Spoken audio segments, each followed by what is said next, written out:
అందరికీ నమస్కారం. ఈరోజు మనం ఈ వీడియోలో చూస్తున్నాం సైడ్ మెస్ టమాటా చెట్లకి ఎలా కట్టడం అనేది. ముందుగా సైడ్ మెస్ అనేది ఎందుకు కడతామంటే ఎండ డైరెక్ట్గా చెట్టు మీద పడకుండా సైడ్ మెస్ మీద పడుతుంది. సైడ్ మెస్ ఉంటే కనుక కొంతవరకు నీడని ఇస్తుంది చెట్టుకి అనేసి. టమాటో చెట్లని ఎండని ఇంకా కాపాడడం రైతులకి చాలా సమస్యగా ఉంది.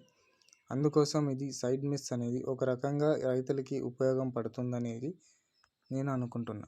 కానీ ఇప్పుడు సైడ్ మెస్ అనేది 2200 పడుతుంది మనకి ఒక రోల్ వచ్చి. అదే విధంగా మనం చూసుకున్నట్లయితే ఒక రోల్ వచ్చి 200 మీటర్స్ వస్తుంది. ముందుగా మనం ఈ వీడియోలో చూస్తున్నట్లయితే కనుక సైడ్ మెస్ ఎలా కట్టడం అనే విధానాలు చూస్తున్నాం.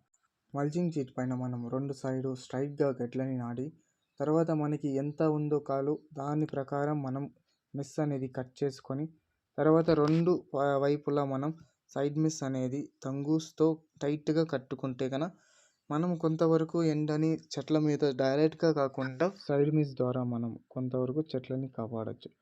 కానీ ఇదే విధంగా మనం రెండు రకాలు మనం వీడియోలో టమాటా చెట్లని ఎట్లా ఎండని ఇంకా కాపాడడం అనేది చూసినాం. ఇది మూడో రకం. ఇదే విధంగా మనం చూసుకున్నట్లయితే టమాటా చెట్లకి సైడ్ మెస్ అనేది ఎలా కట్టడం అనేది తెలుసుకున్నాం. సైడ్ మెస్ చూసుకున్నట్లయితే చెట్టు కన్నా 2 అడుగులు ఎక్కువ హైట్కి కట్టాలి. తర్వాత మనం చెట్టు పెరగంగా మనం హైట్ కూడా పెంచుతూ పోవాలి సైడ్ మెస్